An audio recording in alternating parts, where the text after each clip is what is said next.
Hello and welcome to this episode of Tuning Tips by CS Tuners, where I share how the best-in-class companies achieve 28% higher net retention.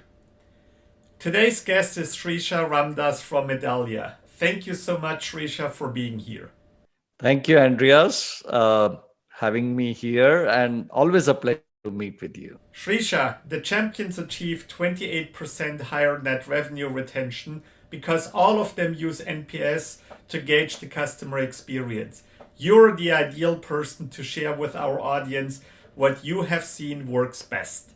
So the reason I find few of the companies not doing NPS or even customer experience survey is because of one of two reasons. One is that they believe in sort of manually engaging with the customer. They feel like when they are with the customer in person or virtual, they get more quality feedback and they have control over it, and that's why they don't want survey. That's one reason. The second reason could be that they just are afraid to hear feedback from the customer, right? So one of those two reasons. Uh, and I feel like both reasons are unfounded in some ways, Andreas, and every company should go in for NPS and customer experience survey, right? And the beauty of NPS is that it's very simple to answer. It's one question, and you can answer yes and then move ahead, right? The grade and move ahead. So that's why generally the NPS gets higher response feedback, right? And that's why companies use it and it's easier to implement, right? Having said that, I would also encourage companies to think about, is the same one question uh, relevant in a longer term, right? And should they mix some questions? For example, should they be aware of what stage the customer is at?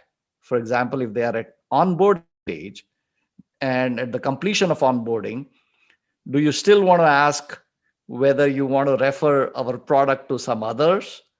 Or do you want to ask, did you enjoy, or did you how would you rate your onboarding process, right? It's still one Right. question, but it's more contextual to the stage you are at, right? That's where some amount of thinking is required. And you still do need to do NPS. You may ask other questions, but you still need to do NPS.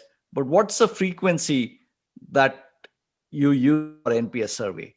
Is it quarterly? Is it biannually? Or is it annual, right? So you have to think about the frequency and then figure out your strategy. Thank you so much, Shreesha. It's always a pleasure to learn from such a lighthouse of customer success. Awesome, Andreas. Great to be here and lovely talking to you. If anyone in the audience would like to benchmark themselves and receive a personalized performance report, spend about 10 minutes of your time and go to customersuccessperformanceindex.com. Until the next episode, I say goodbye.